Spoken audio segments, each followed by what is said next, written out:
Émission qui est la vôtre, mes amis, qui vous accueille à bras ouverts des quatre coins du monde. Sachez que cet espace est le vôtre. Cette magnifique Qaada qui est dédiée à cette grande communauté algérienne qui vit à l'étranger. Depuis le 21 boulevard des Martyrs, comme je le dis, au siège de la télévision algérienne. On vous dit marhaba bikoum ya al-habab, ravi de vous retrouver. C'est un bonheur, comme à chaque fois, de transmettre et de vous donner un maximum d'informations concernant Al-Jazair al-Habiba, concernant notre chère Algérie, ce qui se passe chez nous, ce qui se fait chez nous en matière de culture, de patrimoine, de tradition, d'art et des rendez-vous culturels qui existent ici et ailleurs. Alors, je commence bien sûr avec nos invités ici présents et c'est un plaisir de la recevoir. Madame Fayrouz Baba Amar qui est parmi nous. Bonjour Madame. Bonjour à Linda, bonjour à l'Assemblée, bonjour aux gens qui sont en train de nous regarder, que ce soit en Algérie ou ailleurs dans le monde, Canada, la France. Voilà, bonjour à tout le monde. C'est un plaisir de vous recevoir et un honneur, Fayza Baba Amar. Fayrouz Baba Amar, vous appartenez aussi à une famille très connue. Hein, donc, on pense aussi à l'ancien mufti d'Alger, Cheikh Baba Amar, et puis aux traditions et coutumes de l'Algérie tout entière. Et ça nous fait vraiment chaud au cœur. Vous êtes commissaire aux comptes de votre métier, par votre métier, et passionnée par les arts, Madame Fayrouz Baba Amar. Tout à fait, oui. Je suis commissaire aux comptes, expert comptable finaliste. J'exerce dans mon propre cabinet depuis presque 30 ans. Et je dessine et je peins depuis que j'étais petite. Cette passion ne m'a jamais quittée. Et ça ne m'a pas empêché de la faire en même temps que mon travail. Donc j'ai mon atelier à proximité de mon cabinet où je passe beaucoup de temps. Et c'est à travers mes toiles que je m'exprime. Très bien, on va aller dans le détail tout à l'heure si vous le voulez bien. Madame Fayrouz Baba Amar, encore une fois, merci d'être là. Merci à vous. Et on continue notre petit voyage à travers également la culture et les arts et la musique andalouse avec Ziri El Mousselia qui vous donne rendez-vous, mes amis, ce vendredi au niveau de la salle Ibn Khaldoun où il sera question de musique andalouse, la plus ancienne association de musique andalouse de la capitale notamment. Et il faut dire que c'est une association qui existe depuis fort longtemps et nous sommes heureux de recevoir parmi nous justement Monsieur Saïd Farihat qui est parmi nous. Bonsoir Monsieur, marhaba. Bonsoir, merci de nous recevoir et je dis bonjour à tous les amis téléspectateurs, les Algériens qui sont un peu partout dans le monde. Oui. Je leur dis, n'oubliez pas que vous venez d'un pays de la passion. Oui. Et la passion, c'est surtout l'art. Et l'art, c'est la musique. Et pour nous, la musique classique et la musique andalouse, c'est le top. Alors, on va revenir vers vous tout à l'heure, Monsieur Saïd Farihat. Vous êtes aussi donc médecin de formation. Vous avez beaucoup pratiqué au sein du ministère de la Santé. Et là, vous vaquez entièrement à la musique et notamment à cette belle association qui est El Jazairi El Mousselia. C'est un plaisir de vous recevoir parmi nous. Aujourd'hui dans notre émission Walimat Al-Jazair qui aussi accueille tous les acteurs de la culture et du patrimoine par excellence, le patrimoine algérien, le sens de la citadinité également parce que on véhicule beaucoup de belles valeurs autour de la citadinité, autour du partage. On reste encore avec cette belle association Al-Jazairi Al-Mousselia avec Amina Amarouche qui est parmi nous aujourd'hui. C'est un plaisir. Bonjour. Merci Lina de nous recevoir et bonjour à toute la communauté algérienne à l'étranger, quelle qu'elle soit. Et marhaba bina andkoum. C'est un plaisir justement. Amina Amarouche, donc vous faites partie aussi de l'association Al-Jazair El Mousselia. Vous êtes dans le monde de la musique. Vous organisez, vous préparez un bel événement qui est justement notamment ce rendez-vous, ce beau rendez-vous vendredi 8. Au niveau de la salle Ibn Khaldoun. À partir de 18h. Oui. Donc, j'invite tout le monde à venir parce que là, on a un très beau programme qui est en train de se ficeler. D'ailleurs, il nous reste, je crois, aujourd'hui, c'est la dernière répétition. On doit vraiment se donner à fond et je pense qu'on va tarder même pour sortir de nos répétitions. Donc on a 3 programmes à faire. Donc, on va y revenir tout à l'heure, si vous voulez bien, Amina. Et M. Farid Benia qui est parmi nous cet après-midi. Farid Benia qui est architecte, hein, donc connu et qui est aussi donc passionné par les restaurations de l'architecture en tant que bâti. Et puis en parallèle de cela, il est aussi donc artiste peintre. Il participe à ce bel événement à l'occasion du 70e anniversaire de l'indépendance au Palais de la Culture avec la fameuse baie d'Alger. Vous l'avez peinte, un format extraordinaire. On a suivi un peu tout cela avec vous, Farid Benia. Et là, vous êtes venu aussi en présentant un format beaucoup plus petit, qui existe actuellement au niveau de la galerie Baya, du Palais de la Culture. Oui. Voilà, en tout cas, merci pour votre invitation, Linda. Effectivement, une superbe exposition au Palais de la Culture, à un moment exceptionnel, vu qu'on fait 70 ans d'anniversaire du déclenchement de la révolution algérienne. Et puis 250 artistes, toutes générations confondues. Ça démarre de Omar Rassim, Issi Akham, Azwa Mamri, donc 1890 jusqu'à aujourd'hui. Mais il y a évidemment Beya, il y a Khadda, il y a Souila Belbahar, et puis une génération qui sont les élèves de ces grands maîtres, à savoir Hussein Mohamed Oulhassi, Guita, Monsef, Chegran évidemment. Et puis bon, la génération d'aujourd'hui avec Khaled Rochdi.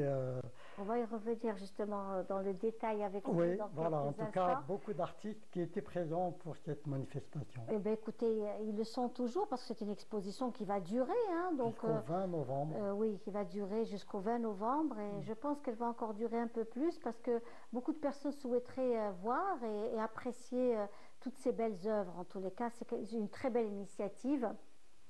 Le temps d'une chanson, hein, avec le Hadj El Hachmi Gerwabi, et on se retrouve juste après.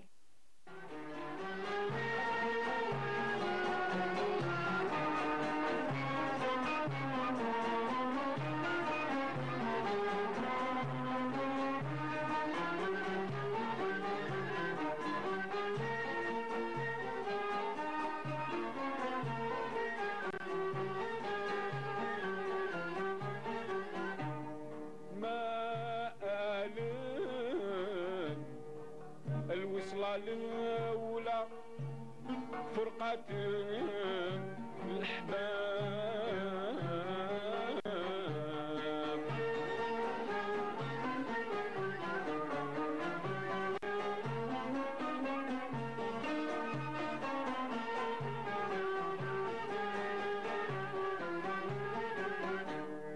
خلافو مجنون ليلى يختفي الركاب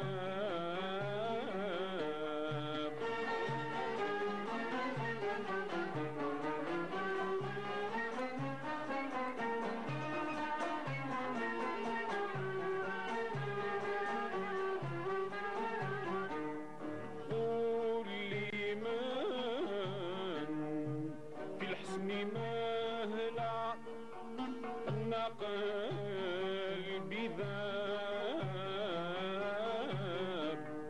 ذاب جسمي يا غزالي وكواني البين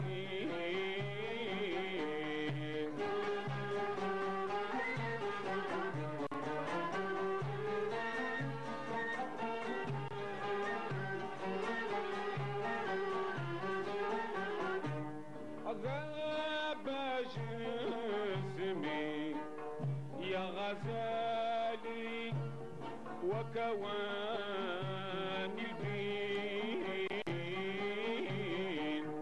يا رشاء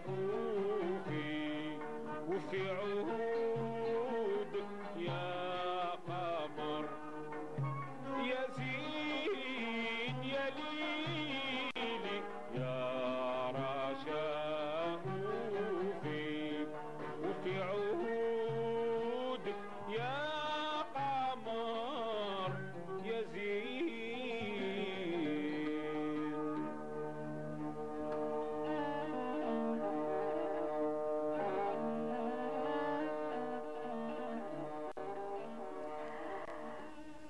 Voilà, donc voilà, après cet extrait hein, du regretté le Hajj el-Hachmi Gerwabi, une belle table avec des traditions et coutumes, Nhes comme nous l'aimons, c'est l'ambiance de Qahwat al-Asr, comme vous le voyez, avec ces ustensiles, ces snis, tout ce qui fait partie de notre identité, notre tradition, notre coutume, c'est important. Et nous, dans cette émission, on n'attend pas le mois de Ramadan pour revenir sur les traditions, mais pour nous, c'est les 365 jours où on transmet à cette communauté, n'est-ce pas, cher invité? C'est les 365 jours où on transmet ces traditions et coutumes à la communauté algérienne à l'étranger et même à cette jeune jeunesse qui vit en Algérie, qui par moments on oublie ces détails, que ce soit le sniwa t'a Nhes, le baqaraj t'a Nhes, le soukriya, j'aime les dire en arabe parce qu'il y a un sens très très fort, le marash également pour prendre son café, toutes ces choses font partie de nos traditions, n'est-ce pas? Tout à fait, d'ailleurs parmi mes peintures, mes tableaux, j'intègre toujours toute notre culture, notre savoir-faire, nos traditions, que ce soit vestimentaire, comme vous dites, SNI. Oui. J'ai fait une série de femmes, des scènes de femmes au Voilà Hammam. ce que nous voyons là, un plateau magnifique que l'on offre à cette grande communauté qui nous suit cet après-midi. Et je pense que c'est aussi important de revenir sur ces détails de la vie. Peut-être qu'on s'éloigne un peu trop de ce patrimoine. Mais apparemment, il y a quand même un retour. Moi, j'ai une impression qu'il y a un retour justement à nos sources, à nos traditions. Oui. On le voit dans les fêtes, dans les cérémonies. Donc, voilà, comme je vous disais, dans mes tableaux, donc, j'ai effectué une série de femmes, des scènes de femmes au hammam, en hommage à ma grand-mère qui avait le plus ancien et le plus célèbre hammam de Blida, Hammam Nasaf.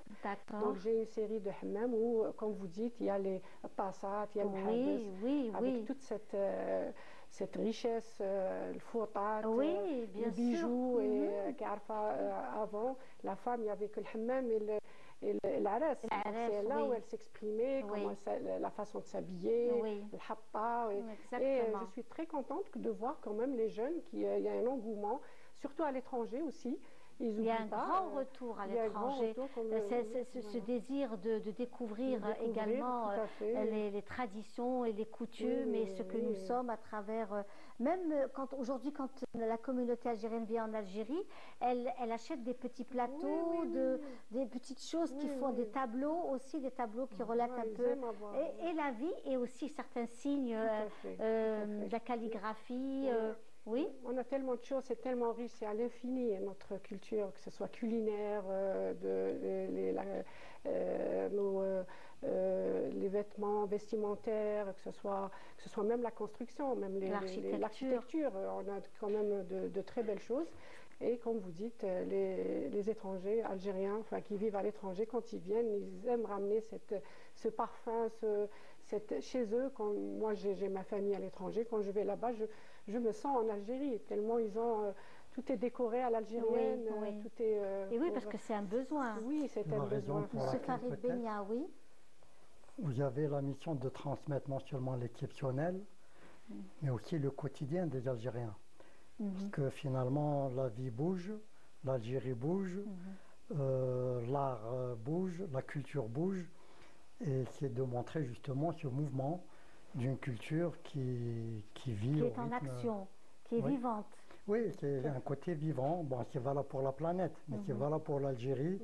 Et il faut que nous soyons dans le scénario justement de l'universel et montrer que notre pays, nos artistes créent et que tout bouge finalement. Ben oui, et puis nous avons aussi, j'aimerais revenir également sur ce bel événement qui se déroule actuellement. Il s'agit du Salon international du livre d'Alger qui a ouvert ses portes au public aujourd'hui. Ce sera donc jusqu'au 16 novembre.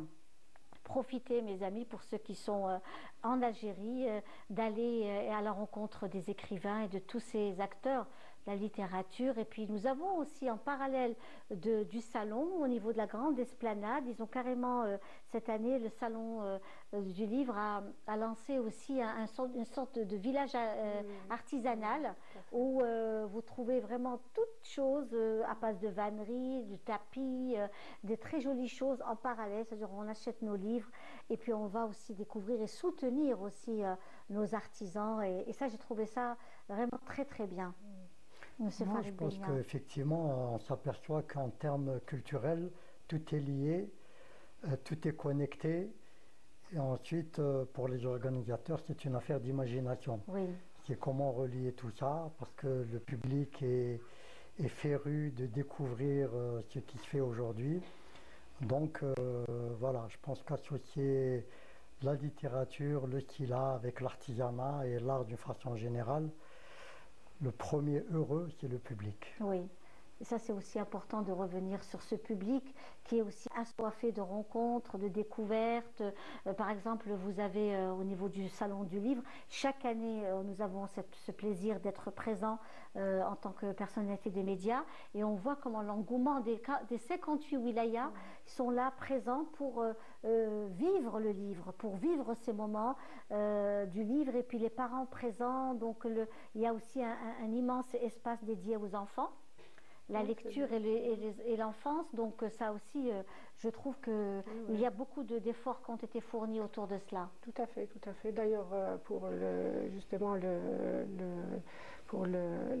l'exposition au niveau du palais, à l'occasion du 1er novembre, j'invite les gens à y aller, à prendre leurs enfants, pour qu'ils se familiarisent avec l'art, avec tout ce qui est beau, qui s'initient, qui connaissent, commencent à connaître dès leur jeune âge, à voir les tableaux, à se familiariser. Il faut, à mon sens, peut-être penser même à mettre des galeries à proximité de la population pour que les gens puissent aller voir, puissent aller, ne serait-ce, comme on dit chez nous, se rincer les yeux, voir, regarder. Vous savez que l'artiste, c'est un métier, l'art, c'est un métier noble. Il grave la culture, tout ce qu'on a comme richesse, tout ce qu'on a sur des tableaux voilà, il s'exprime sur tout notre patrimoine, donc l'artiste, il perpétue les traditions, notre savoir-faire. Voilà, j'invite vivement les gens à aller au palais. D'ailleurs, par la même occasion, je félicite le ministère de la Culture et le palais pour le travail qu'ils ont fait. Et je dis bravo aux artistes, bravo, bravo. Ils ont fait quelque chose de magnifique, tous les artistes. Et je remercie par la même occasion les particuliers qui ont prêté des tableaux. Je reviens sur ça. C'est une belle initiative. J'ai trouvé ça. Je pense que c'est une première. Il me semble que c'est une première, M. Farid Benia. Pour vous rejoindre complètement, pour moi, ça reste une exposition exceptionnelle, dans le sens, d'abord, à travers son format, autant d'artistes, de par sa diversité, de par toute l'Algérie qui a été représentée, toutes les régions, du nord au sud, de l'est en ouest, et puis que ce soit les supports, que ce soit les styles, que ce soit les modèles présentés, et puis les différentes générations qui se superposent, qui se côtoient, et on voit donc la première chose qui frappe, moi qui pourtant suis à l'intérieur, j'ai été frappé par la lumière qui s'est dégagée de cette exposition, de l'éclat qui s'est dégagé. Et bizarrement, la nouvelle génération a frappé davantage, parce que bon, les anciens, on les connaît, on connaît leurs œuvres, mais la nouvelle génération sont venus avec beaucoup d'audace, beaucoup d'innovation, beaucoup de lumière. Donc, je recommande au public, ils ont jusqu'au 20 et peut-être davantage, ça serait bien qu'il y ait une poursuite. Et puis il y a aussi des sculpteurs qui sont là, au milieu des espaces. Donc franchement, une exposition qui mérite le détour. Ben, écoutez, c'est formidable. Et on revient à vous, hein, donc Amina Marouche, donc vous êtes aussi ingénieur de formation, vous êtes ingénieur dans votre vie et vous êtes passionné par la musique andalouse. Depuis mon jeune âge, je dirais que j'ai intégré l'association dans les années 80.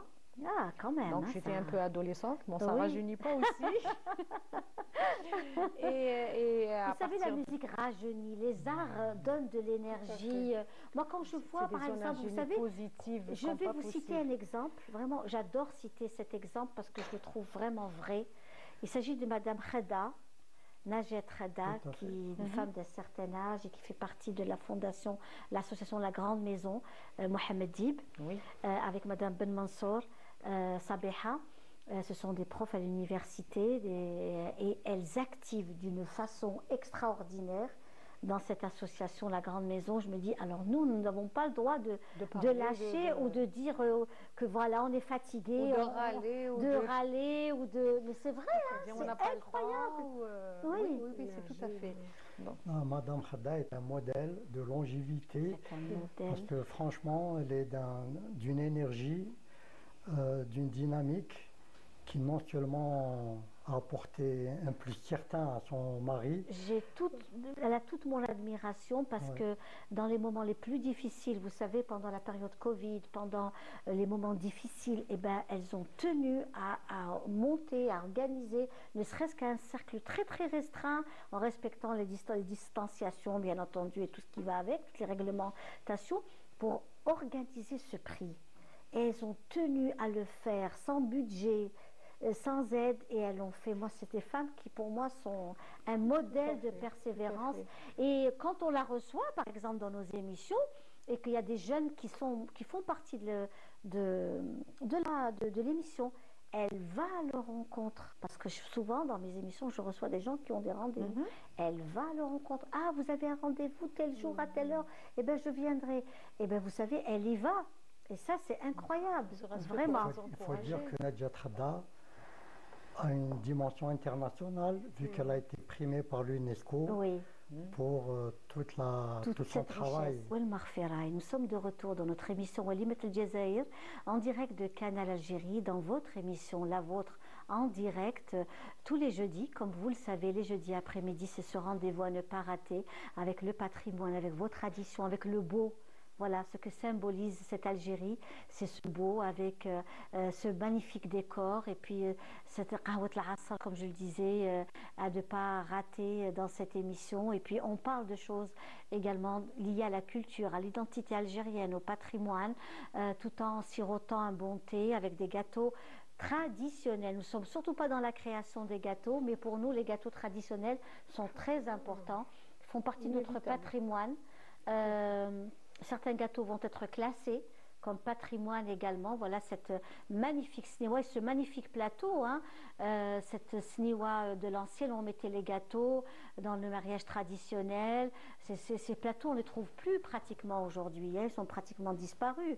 Donc voilà, oui, on les conserve, nous les avons tous jalousement, exactement.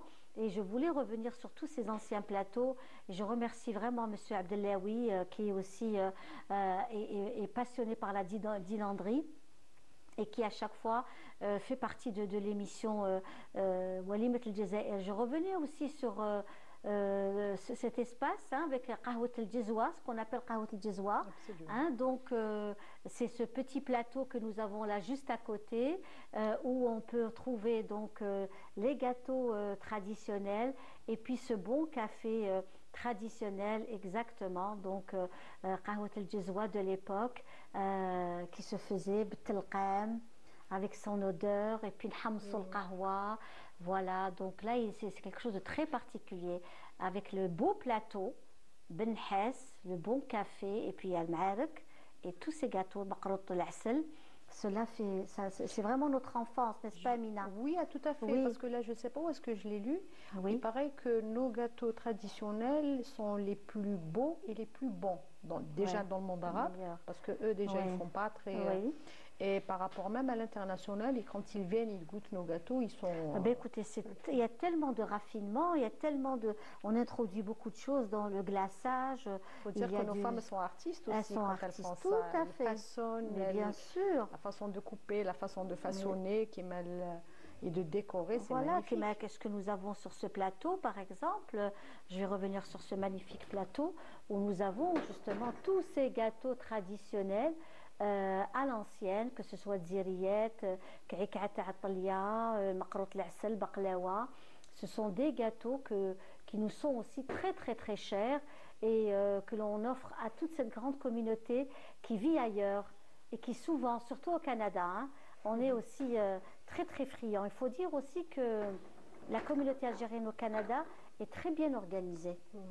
Très très bien organisée. J'espère qu'un jour vous allez donner un concert, Mousselia. Ben, j'espère bien. Hein, si on nous invite. Oui, pourquoi pas. Donc pour rebondir un peu sur ce que vous venez de dire et ce qu'ont dit nos amis architectes et peintres, donc la préservation du patrimoine immatériel avec toutes les composantes de la personnalité algérienne, c'est un devoir. Il est bien perçu au niveau de la Mousselia puisque la préservation du patrimoine andalou est la principale mission, donc on transmet ça de génération en génération. Le mot a été lâché tout à l'heure, les jeunes qui nous ont étonnés, ils nous étonneront toujours parce que même les anciens maîtres qui nous ont précédés et tout étaient des jeunes à une certaine époque. Donc notre jeunesse, c'est un peu le vivier, c'est un peu le pourvoyeur des talents, etc. Donc au niveau de la Mousselia, avec notre nouveau staff, le nouveau président, Monsieur Mejdoub Si Mohamed, donc on a une perspective de mettre la barre très très haut, de faire de la Mousselia, bien qu'elle ait ses lauriers depuis un bon moment, mais il faut se maintenir et faire mieux sinon. Donc avec le programme qu'il est en train de concocter, c'est un véritable laboratoire. Il y a des formules qui se préparent, des nouveautés, donc on va s'intéresser aux différents instruments. Il y aura un enseignement spécifique qui sera dirigé. Et puis, c'est très bien. Et puis, on parlait de cuisine, donc la cuisine Ta'anathani, il y a des recettes qui se préparent. Et il y a un phénomène que j'ai noté qui est peut-être unique à Al-Mousselia, c'est que les différents élèves, ils ont essaimé un peu partout dans le territoire national et ils enseignent à leur tour, donc c'est une formation en cascade.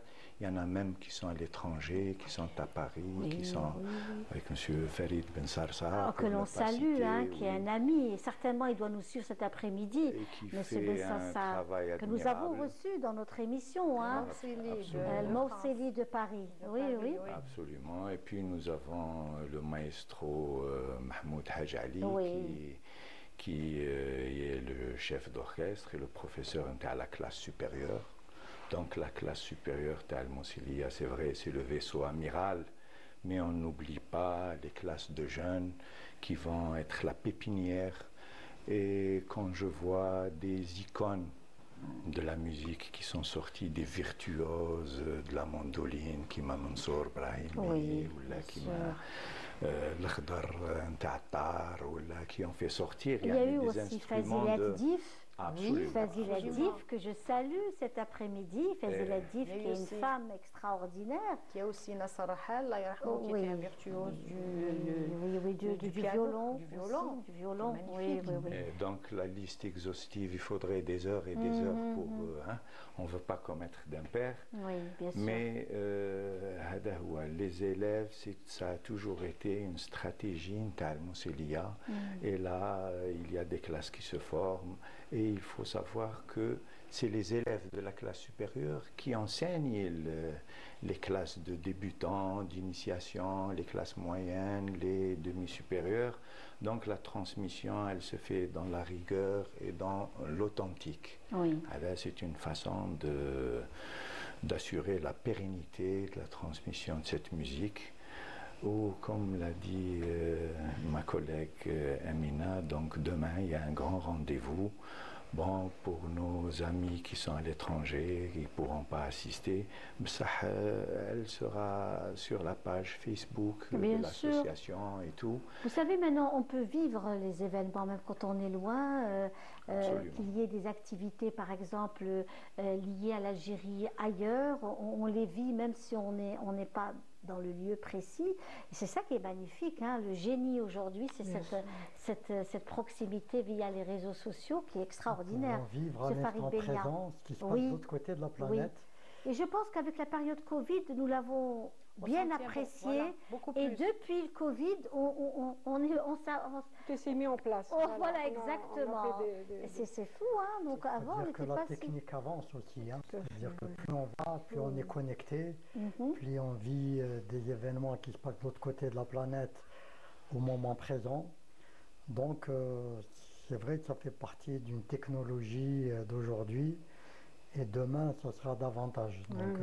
L'accessibilité, elle est garantie par ces moyens. Oui. Donc même s'il y a la distance qui fait obstacle ou là, on peut être présent et savourer tous les moments qui sont... se passent. La difficulté aujourd'hui, c'est le choix de ce qu'on veut bien regarder. Exactement. Il y a tellement d'intérêts qui viennent à nous qu'on peut se perdre dans le désert, j'allais dire. On est un peu déstabilisé par les choix, effectivement. Monsieur Farid Beni, est-ce que vous avez joué d'un instrument jeune, vous êtes intéressé à la musique? Quand j'étais enfant, je jouais de la guitare. D'accord. Je voulais pousser, malheureusement, ça n'a pas été très loin. Mais enfin, la guitare est un instrument qui, pour moi, symbolise la joie. Et pour moi, la joie est la réussite suprême de l'esprit humain. Donc, enfin, il y a d'autres instruments, mais la guitare, on a l'avantage de pouvoir la trimballer là où on veut, que ce soit à la plage, que ce soit en forêt, que ce soit chez des amis. Et puis, non seulement c'est un plaisir personnel, mais on peut fédérer autour de nous les gens autour d'une chanson, autour d'une musique, autour d'une danse. Donc voilà, pour moi la guitare... Vous pourrez vous rattraper parce qu'on prévoit, le Mousselia, une classe d'initiation pour adultes. Donc il n'est jamais trop tard pour se rattraper. Oui, mes parents m'ont inscrite au piano quand j'étais jeune, à l'Amir Abdelkader. Oui. Vous vous rappelez, il y avait le conservatoire. La danse classique. Ma sœur faisait de la danse classique. Moi, je faisais du piano. Mais c'était la peinture et le dessin j'en ai fait quelques années. Et voilà, j'ai le privilège de faire partie d'une famille qui aime l'art, qui admire, qui aime l'art. Donc on m'a inscrite et c'était la peinture qui trônait, qui prenait le dessus. Et voilà, donc... Très bien. Alors justement, on va apprécier une des chansons justement un passage de Jazeeri El Mousselia, une de leurs chansons il y a quelques années, et on se retrouve juste après.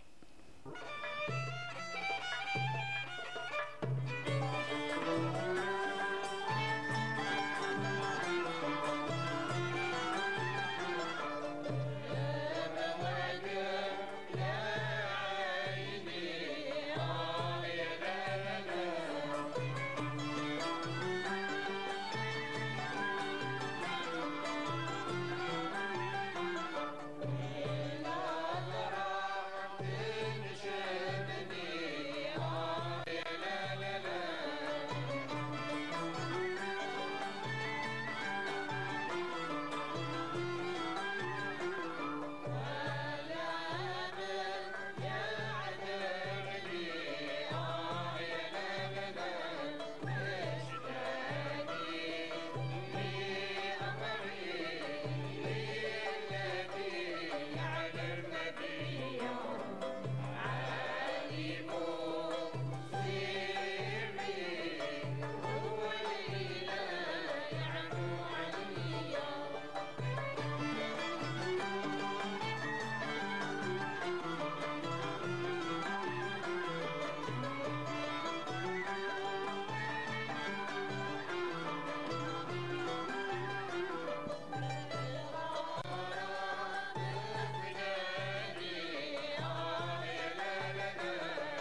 Voilà, donc c'était là un extrait d'une des émissions hein, que j'animais également, le Qaïda. Hein.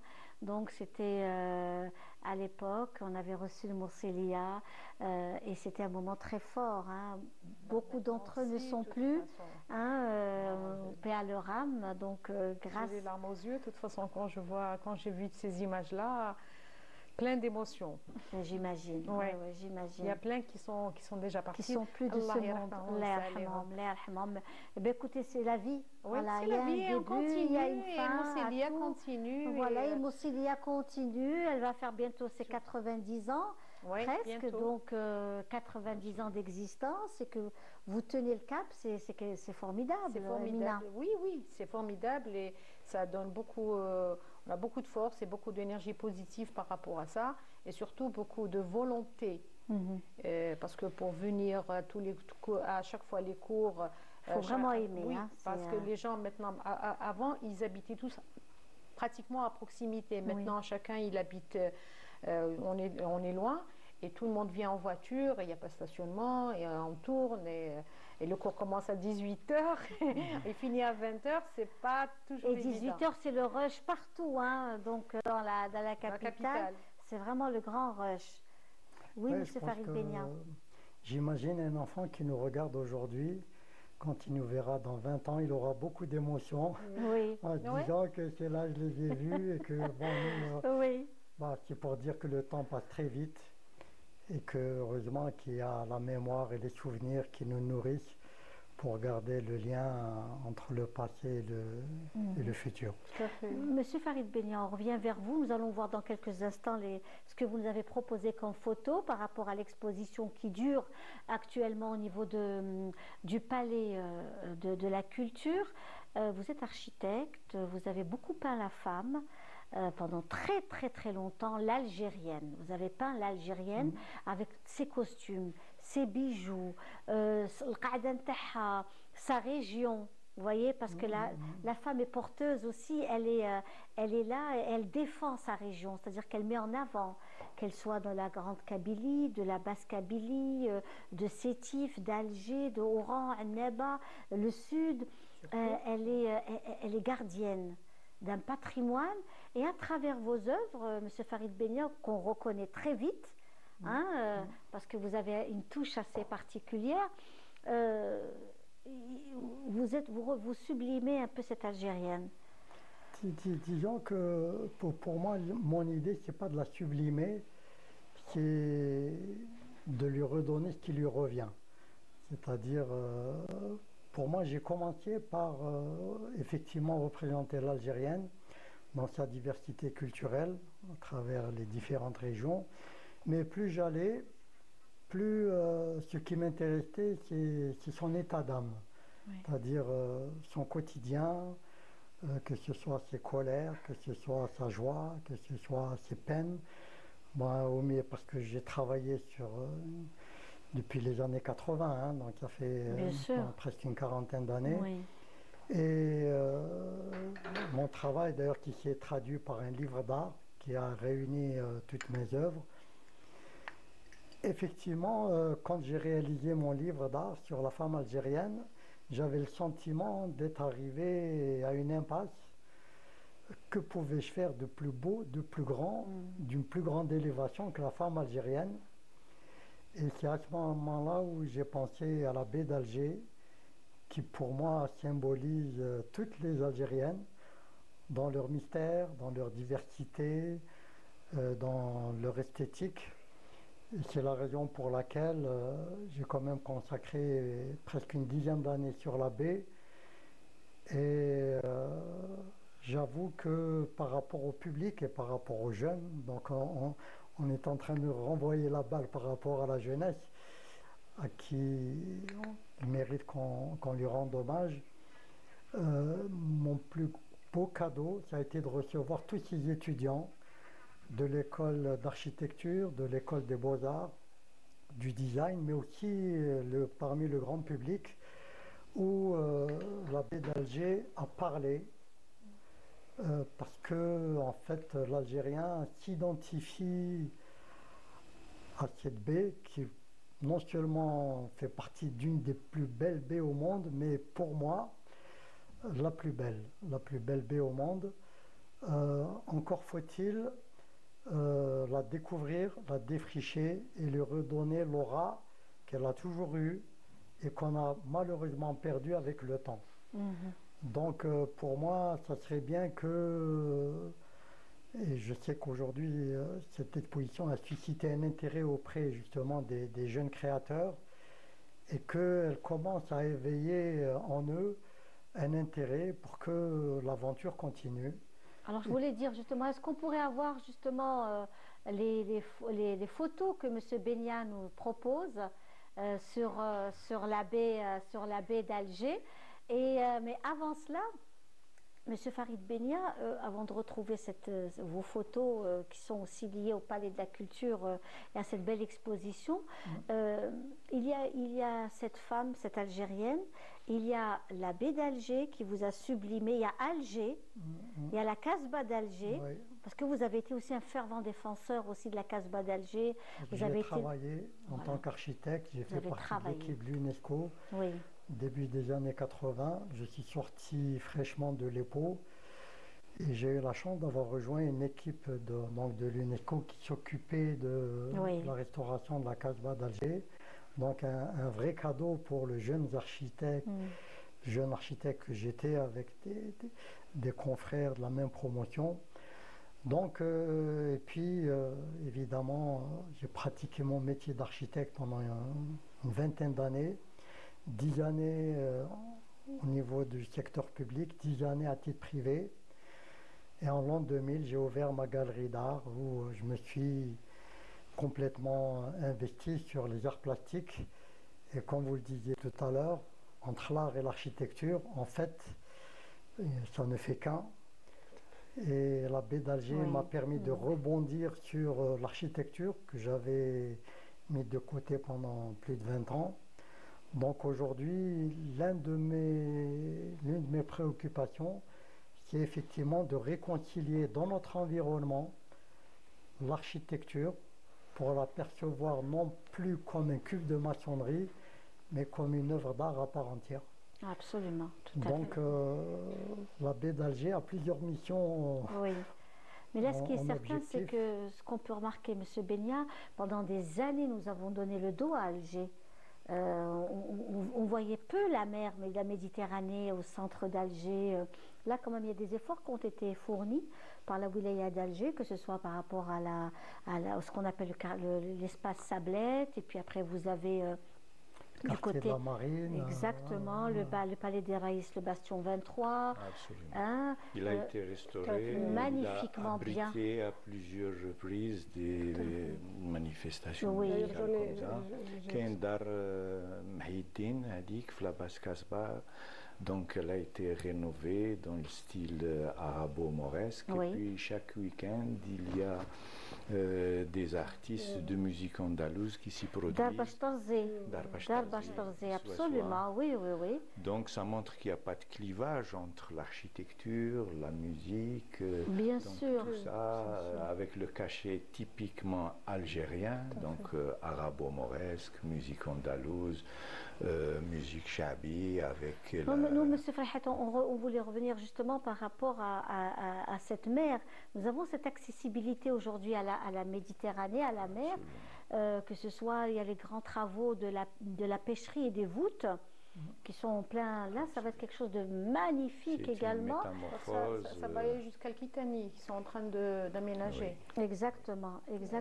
Là, ce sera un très très bel espace. C'est vraiment quelque chose de magnifique. Le rêve est en train de se réaliser, de faire de l'Algérie un centre de rayonnement pour toute la Méditerranée. Et puis la capitale, El Jazaïr, c'est une capitale magnifique. Il y a même des bateaux mouches maintenant, enfin des bateaux qui font des traversées. Des navettes. Voilà, des navettes. C'est très bien pour voir justement la baie de l'autre côté. Oui, donc se déplacer, donc aller de la pêcherie, vous pouvez aller jusqu'à le port d'El Djemila, je pense, et puis du côté de Temenfoust également. C'est pas fini, hein, ils vont encore... Oui, ça c'est quelque chose de formidable. C'est pas suffisant, oui. Parce qu'on s'aperçoit que c'est la mer qui a intronisé Alger capitale. dans notre histoire et que malheureusement Alger tourne le dos à la mer. Longtemps. Il faut absolument qu'on restitue la mer à la ville d'Alger. Et pour ça, ce sont les efforts qui... Il y a un balbutiement, on est loin du compte, il y a beaucoup de choses à faire. Mais il faudrait que la baie d'Alger, ce soit un festival de bateaux de croisière, tous ces bateaux mouches, ces bateaux taxis, qu'on puisse aller à Béjaïa, à Cherchel, à Tipaza, pourquoi pas à Alicante, pourquoi pas à Ibiza ou à Marseille.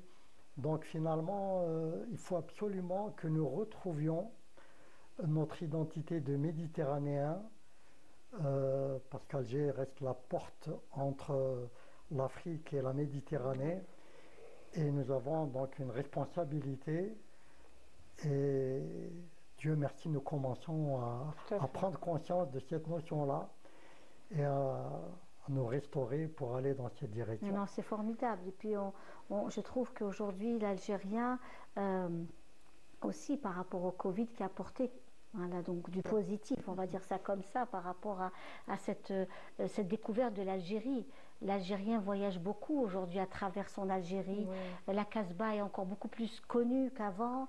On visite la Casbah. Je sais que vous êtes nombreux, je suis certaine, ceux qui nous suivent aujourd'hui, qui ont visité la Casbah il y a quelques années uniquement, parce qu'avant, il y avait une appréhension, on ne savait pas où aller, est-ce qu'il y a un endroit où on peut se restaurer, on peut se poser, qui va nous faire la visite de la Casbah. Aujourd'hui, tout est disponible. Il y a des réponses à tout ça. Tout est disponible aujourd'hui. Vous avez également la belle visite guidée avec des gens compétents qui connaissent, qui mettent en relief, et puis il y a des endroits où on a une très belle vue sur la baie, etc.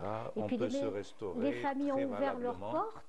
Les familles ont ouvert leurs portes pour accueillir, et il y a aussi donc tous ces guides, ces jeunes qui découvrent leur région. Donc vraiment c'est quelque chose de formidable. Même artisanal aussi, par exemple, là, la dernière fois que je suis partie, moi je pars assez souvent, il y avait plein de magasins qui étaient fermés, des artisans qui étaient fermés. Puis quand je suis repartie quelques années plus tard, à ma belle surprise, j'ai trouvé qu'ils ont réouvert, celui qui fait du cuivre et a commencé à retaper un peu son petit magasin, et les del halwa aussi, et les del djeld aussi. Oui, mais c'était agréablement animé, je dirais. Voilà. Alors qu'avant, c'était des ruelles désertes. Exactement. Et ça faisait peur à un moment donné. Oui, beaucoup. Les samedis, c'est archi plein. Qui s'intéressent à l'Algérie.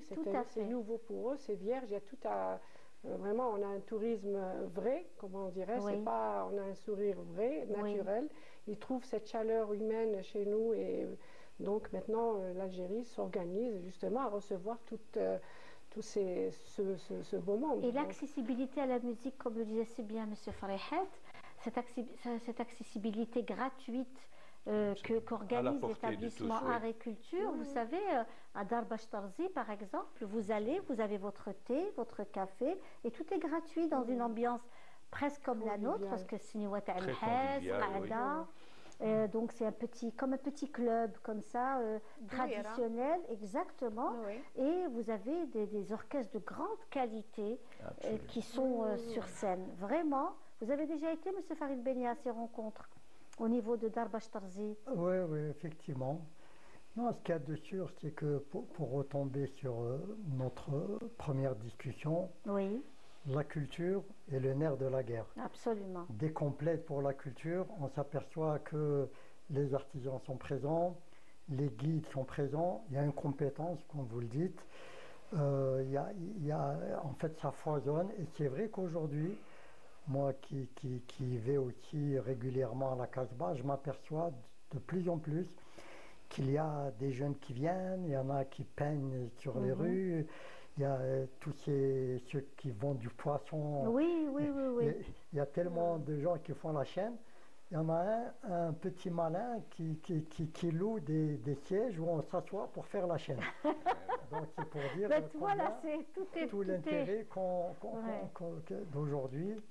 Donc pour goûter de la sardine qui frétille encore parce qu'on vient de la pêcher avec une vue sur la baie d'Alger. Donc on s'aperçoit que Alger c'est un lieu de mémoire, c'est un lieu d'histoire, un climat exceptionnel, plus de 2000 heures de soleil dans l'année.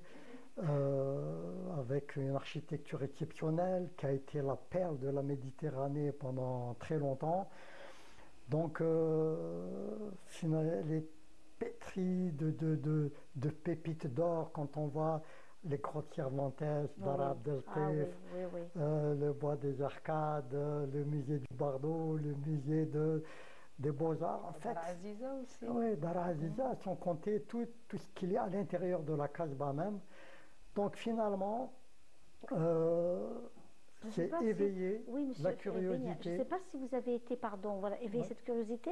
Et ce qui est en train de se faire actuellement au niveau de la Basse Casbah, dans Qahout Malakoff, le café Malakoff qui a été restauré, retapé. Et il y a des qadettes qui se font, mais vraiment, c'est quelque chose d'extraordinaire et de magnifique. Et ils se font au niveau de Qahout Malakoff. Et puis même, des fois, ils sortent carrément, il y a une petite esplanade, une petite tahtaha, comme on appelle, voilà. Exactement. C'est un peu le côté populaire d'Alger, où ils sont avec des chansons des orchestres chabi organisés. C'est l'établissement agriculture de la wilaya d'Alger qui organise. Honnêtement, ils sont à féliciter. Ils avaient commencé ce type de manifestation au début de l'été dernier. Moi, je pensais qu'une fois l'été écoulé, ils allaient s'essouffler. Pas du tout. Ça se pérennise jusqu'au jeudi passé, etc. Donc, ils tiennent le coup. Et pour des artistes en herbe comme ça, le fait de se produire, c'est ça qui stimule l'artiste, parce qu'il a besoin de se frotter au public et d'avoir un contact direct. C'est ce qui se passe.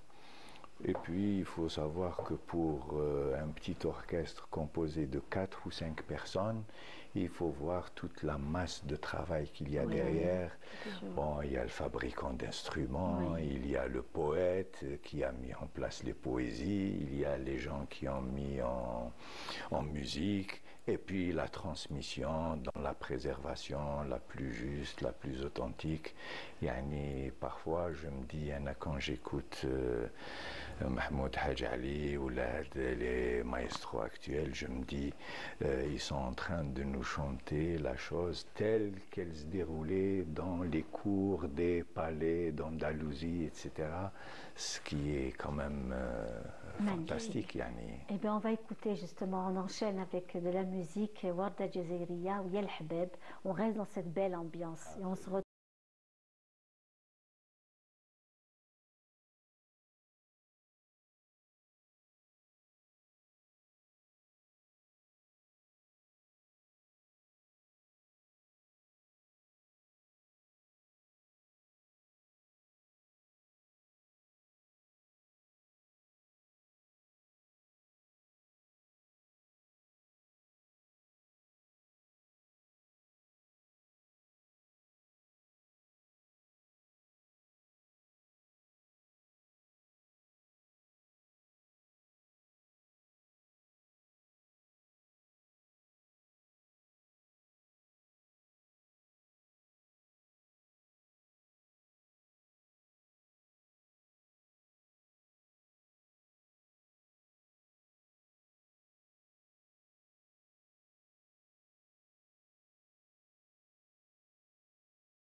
C'est une très belle chanson, hein. On l'aime beaucoup cette chanson qui regroupe en fait, symbolise beaucoup de choses. Récapitule tout le patrimoine. Voilà ce qu'on disait. Voilà, absolument. شوفي مدام هذه وردة الجزائر la regrettée وردة الجزائرية. Pratiquement toute sa carrière, elle était dans un genre oriental, etc.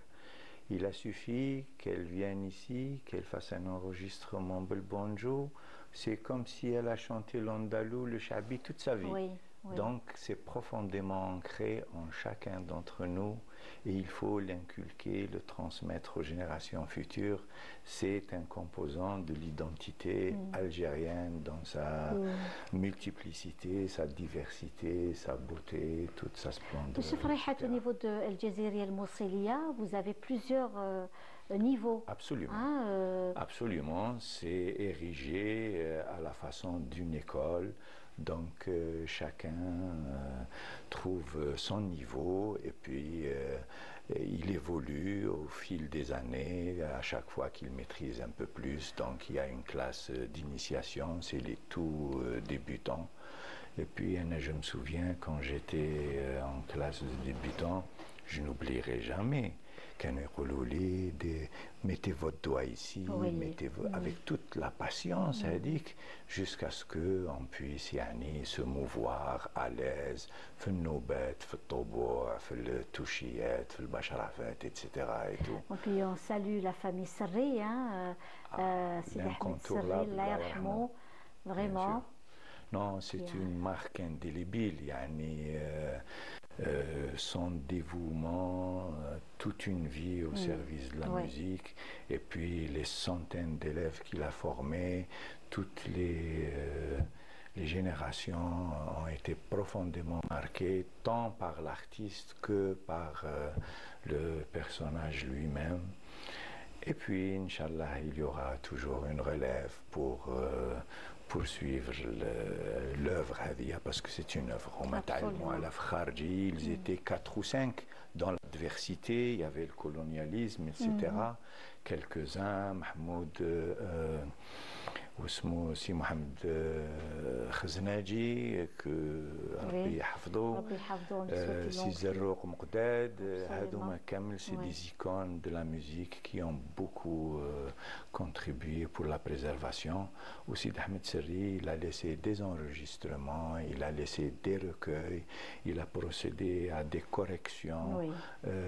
في الميزان تاني c'était quelqu'un de hors pair يعني عطى كل morceau عطالو الميزان نتاعو il a fortement marqué ainsi que Sidi Ali Ben Mrabit Allah yarhamou, son fils qui a pris la relève à un certain moment Allah yarhamou. Il y a aussi, il faut le citer, Youssef Boudouane qui a également assuré la transition. ودرك رانا مع محمود حاج علي tout se passe pour le mieux. Tant mieux. Et demain, Inch'Allah, il y aura un florilège de morceaux. Il y a, comme l'a dit ma collègue, il y aura, on va vous donner des petits indices, un petit scoop Hagdaya. Il y aura bien sûr Chouya Nabawi parce que c'est le mois Ta'al Mouloud, etc. Donc il y aura l'Akhdar Ben Khlouf, il y aura Sidi Boumediene. Voilà. Donc hadou les grands poètes Ta'al Madh. Et puis ça sera le tabac Ta'al L'Hassin. Et il y aura beaucoup de solistes.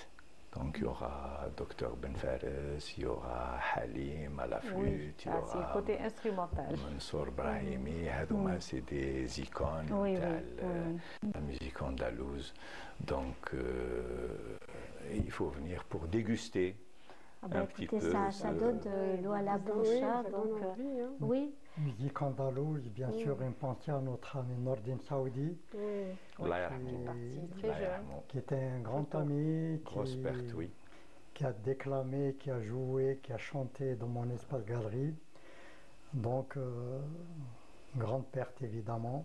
Il va y avoir un hommage prochainement, un hommage à Nordine Saoudi par la Fondation Abdelkrim Dali, qui va lui rendre hommage la fin de ce mois. En tous les cas, Ça va se faire la fin de ce mois, Inch'Allah. Il va y avoir un hommage à notre grand ami et frère. Hein. C'était un frère pour moi, Nordin Saoudi.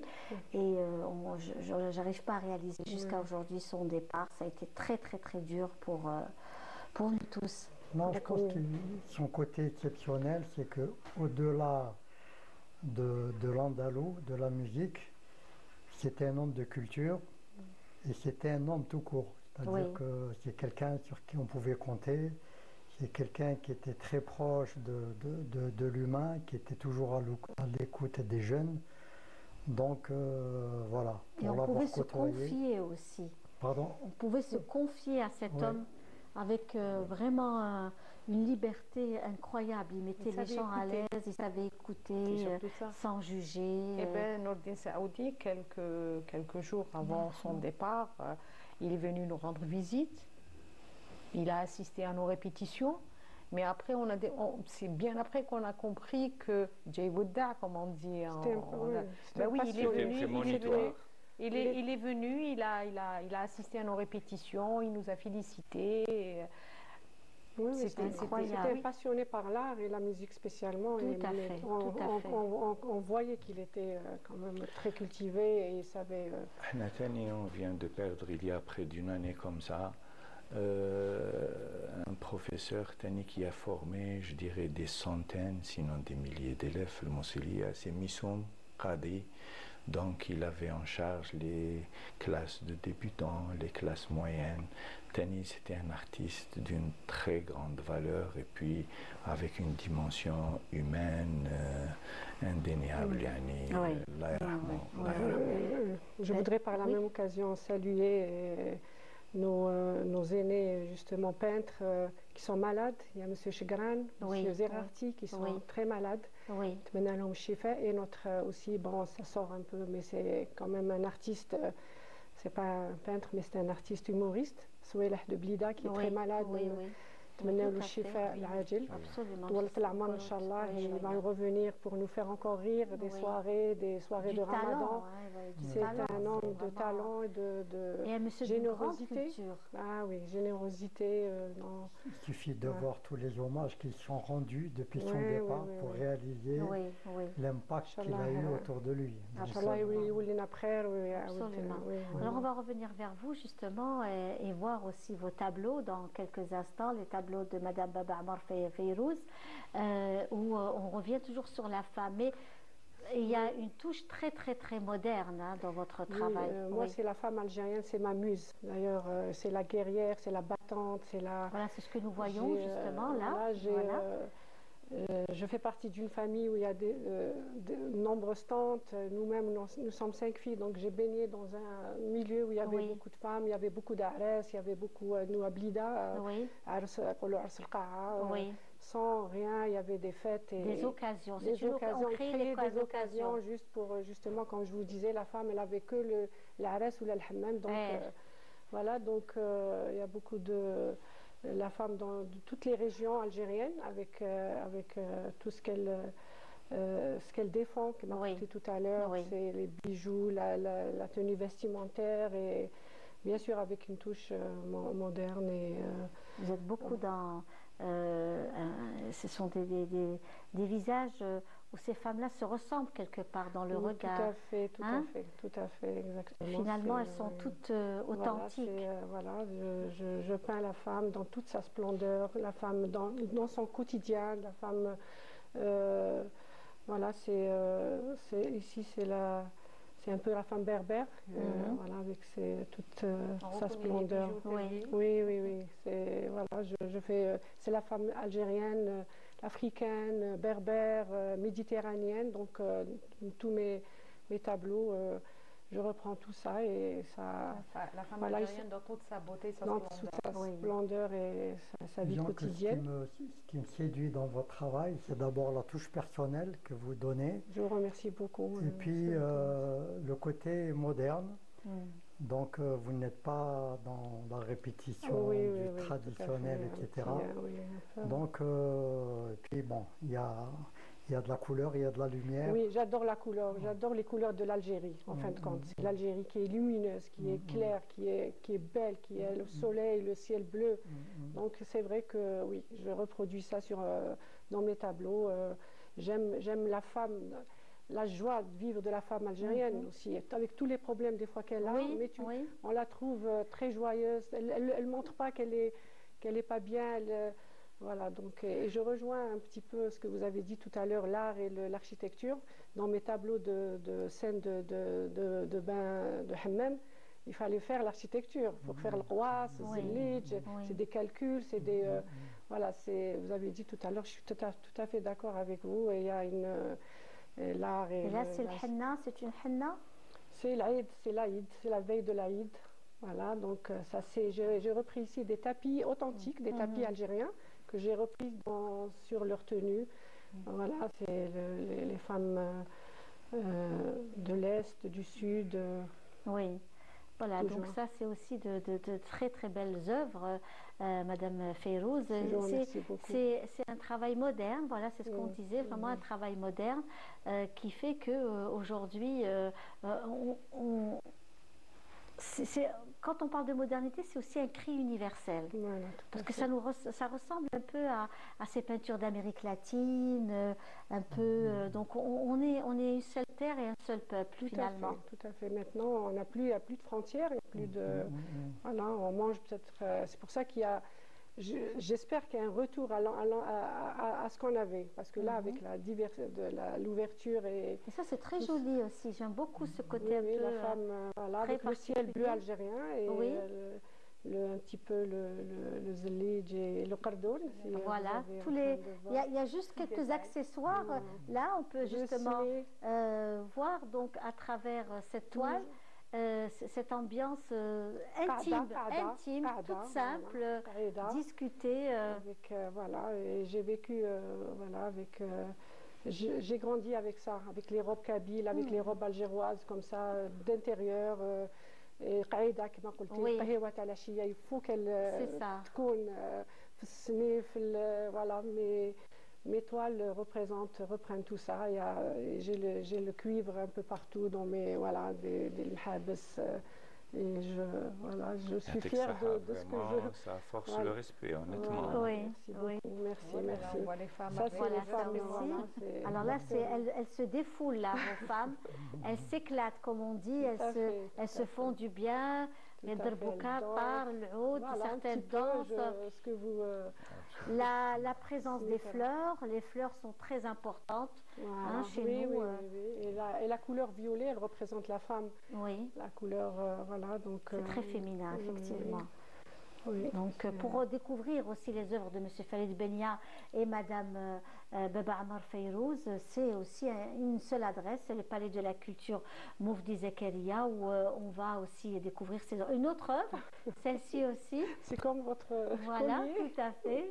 Là, c'est aussi une qa'da, la arousa, c'est une mariée. Voilà. C'est un genre de ta'lila, j'ai l'impression que c'est ta'lila. Chacun comment, voilà, oui. Voilà, donc c'est un moment. Il y a de la musique à l'intérieur, vous voyez qu'il y a... Là, il y a des indices très évocateurs. Oui, voilà. Et puis on a deux beaux exemples, la femme algérienne, Heya qui chauffe le coup de pinceau, le coup d'œil, etc. Il faut venir voir également Amina en train d'égrener les notes, Nta Zidane, Nta l'Arab. Et puis en train de vocaliser, c'est vraiment une dégustation. Et c'est tout à l'honneur de la femme algérienne, libérée de tout, émancipée, qui prend résolument la vie du bon côté. Quand même à côté de l'homme, bien sûr. On va dire ça comme ça. C'est clair. D'ailleurs, les deux œuvres que j'ai exposées au Palais, qui durent en ce moment toujours jusqu'au 20, peut-être plus. Donc il y a deux toiles qui représentent les femmes avec le haïk. et qui vont, peut-être qu'on va, on va le voir tout à l'heure, et la femme, à l'époque de la guerre, elle a beaucoup aidé les Moudjahidines. Elle était aussi présente. Les femmes avec le haïk, voilà, elle transportait des messages, des slers, voilà, donc donc elle était très très active, et la femme aussi, les Djurdjuraf, les montagnes, à l'est, à l'ouest, partout. La femme était là, elle a beaucoup aidé, c'est une guerrière, moi j'appelle, c'est une battante, elle baisse jamais les bras, elle est là partout, et voilà, elle continue toujours. En tout cas, moi qui suis attentif justement à la présence de la femme algérienne, je suis toujours assez surpris et content de voir que la femme investit le terrain. Chez Kama Galerie, 80% c'est des femmes. Sont des femmes. Quand on va dans les expositions, la femme est présente. Quand on voit même la piste de danse, la femme est présente. Donc finalement, elle est présente. Et c'est pour ça que bon, elle reste embarrassante, qu'elle reste l'avenir de l'homme, de la planète. Et c'est tant mieux pour l'homme. Oui, moi, en tant que commissaire aux comptes, j'ai des sociétés de femmes qui sont entrepreneuses, des femmes chefs d'entreprise.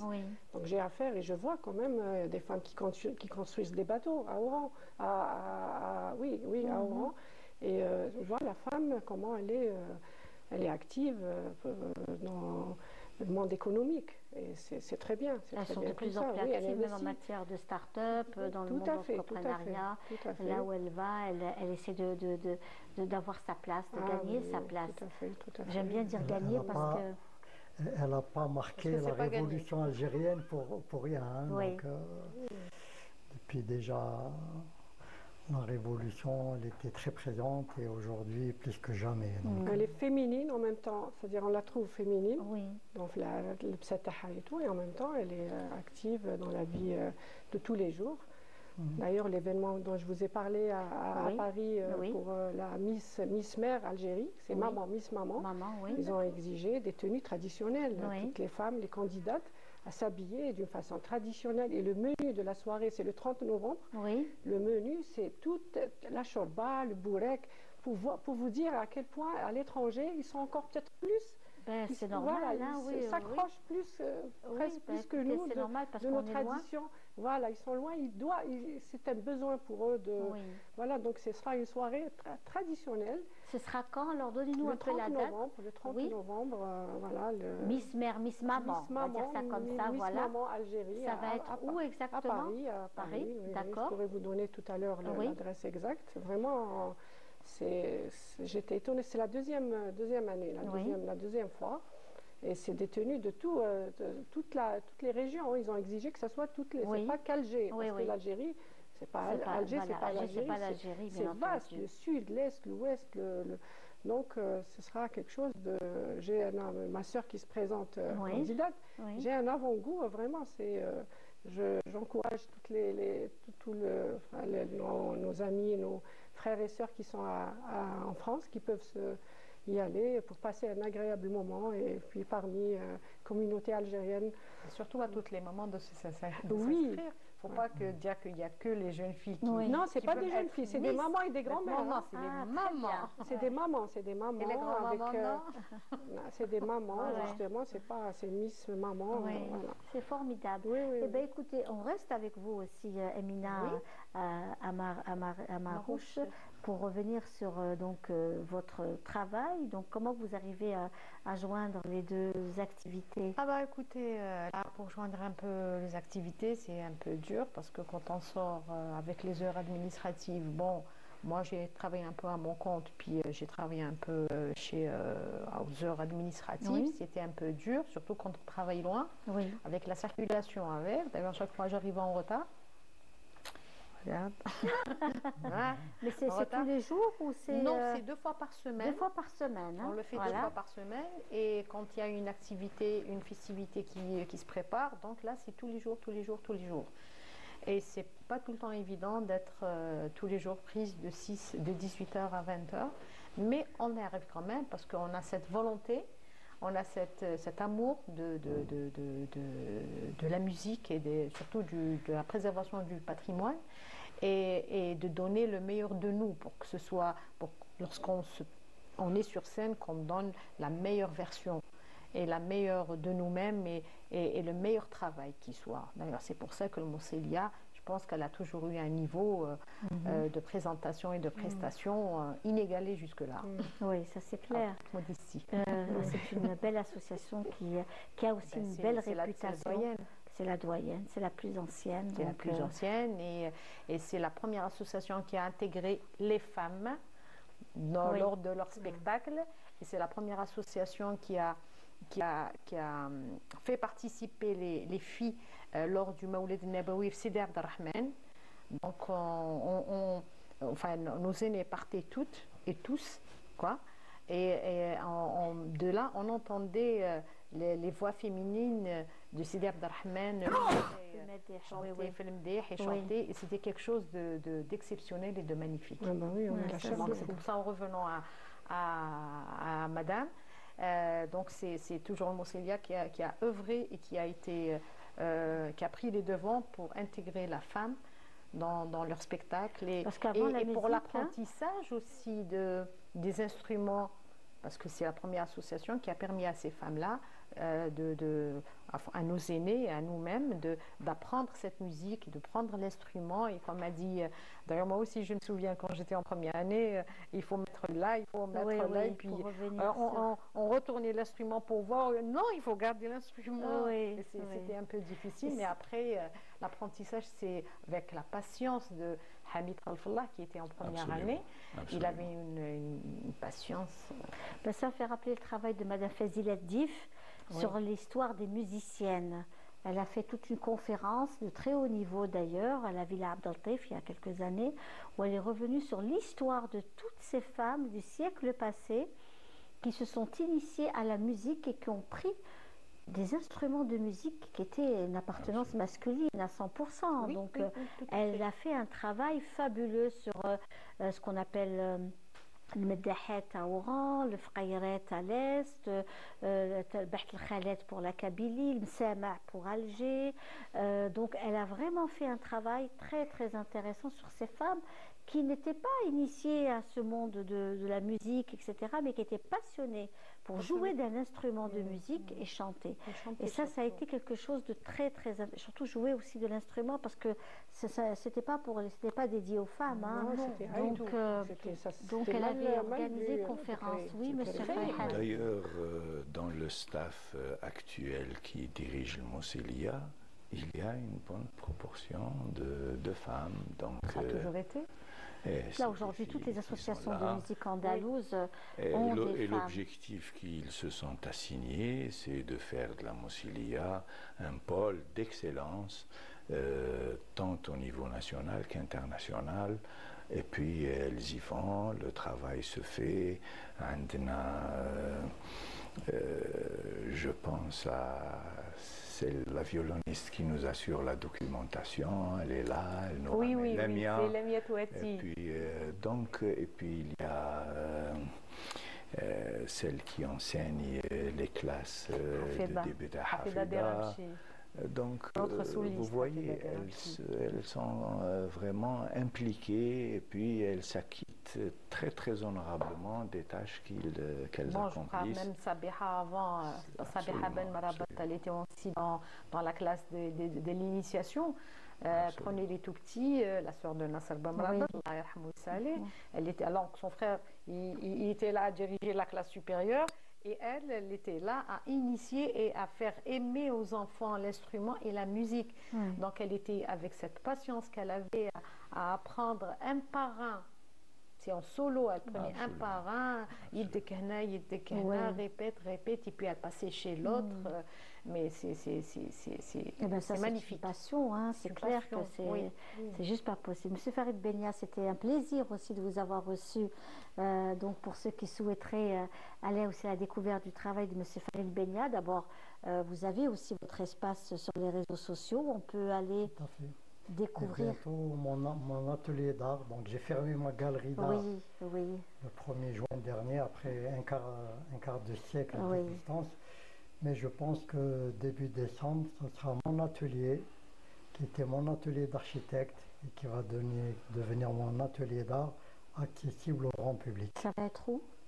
C'est à Ain Adja. Très bien, d'accord. Voilà, donc, pour ceux qui souhaiteraient venir et découvrir le travail de M. Farid Benia, déjà vous avez l'exposition qui se déroule au niveau du Palais de la Culture jusqu'à la fin novembre, mais je pense que ça va encore s'étaler parce qu'il y a beaucoup d'expositions qui sont encore étalées pour les gens qui n'ont pas pu aller voir. Donc je pense que le 70e anniversaire de la Révolution est un souvenir très très important pour nous tous, et la partie artistique est très présente, elle est fortement présente. Panorama, c'est panoramique. Voilà, c'est la baie d'Alger. Oui, j'invite les gens à aller prendre les enfants, voir, il y a tellement de choses. Je rejoins mon ami, c'est spectaculaire, c'est tellement beau, il y a une lumière, c'est magique, c'est un endroit où il faut y aller. Il y a des œuvres aussi belles l'une que les autres. Tu fais le miniaturisme avec des grandes superficies. Il y a derrière un travail très très dur, très très fastidieux, un travail méticuleux. Il faut y aller impérativement. Parce que pour découvrir une vue panoramique de la peinture algérienne, c'est une belle occasion de rater. Oui, tout à fait. Et puis, moi, mon rêve, c'est de revoir votre grande exposition de la baie d'Alger, comment vous l'avez donc installée pendant quelques temps au niveau du Palais de la Culture. C'était un travail fabuleux, extraordinaire. En tous les cas, c'était un plaisir de vous avoir reçu, M. Farid Benia. Merci, Linda. Un plaisir vraiment, en espérant vous revoir lors de l'inauguration de votre galerie très prochainement. Merci Amina Marouche d'avoir été parmi nous. Le rendez-vous est pris. De nous avoir invités aussi et d'avoir partagé ce moment très très convivial où il y a eu beaucoup d'échanges. Et il y a beaucoup de découvertes aussi par rapport à nos artistes peintres. Oui, voilà. Oui. Merci beaucoup. Et en tout cas, le rendez-vous est pris pour Al Jazairi El Mousselia. C'est ce vendredi à 18h au niveau de la salle Ibn Khaldoun.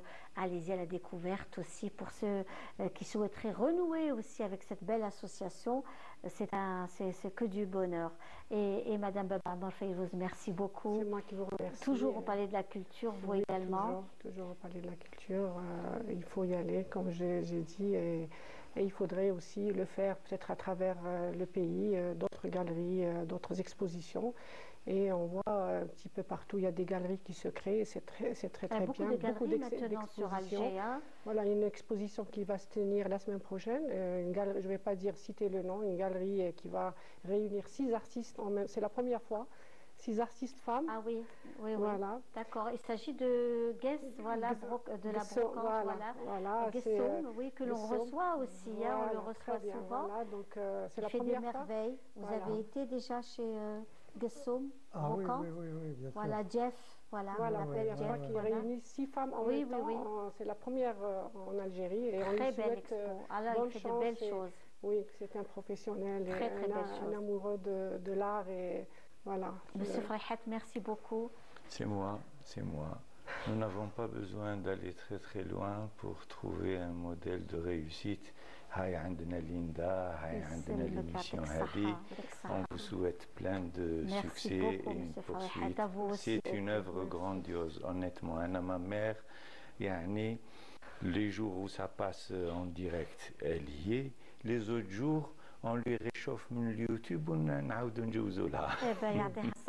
salue en tous les cas. Merci. On l'embrasse très fort. C'est tout à votre honneur. Toutes ces personnes qui nous suivent, et c'est un bonheur en tous les cas nous de vous avoir reçus comme à chaque fois.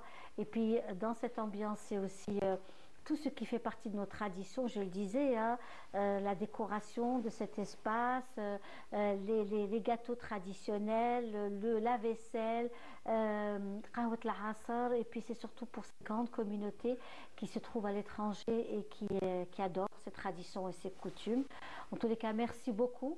Merci à vous tous. Je vous dis au revoir. On se donne rendez-vous jeudi prochain pour un autre numéro de Walimat El Jazair. Tahalaouna fil Jazair.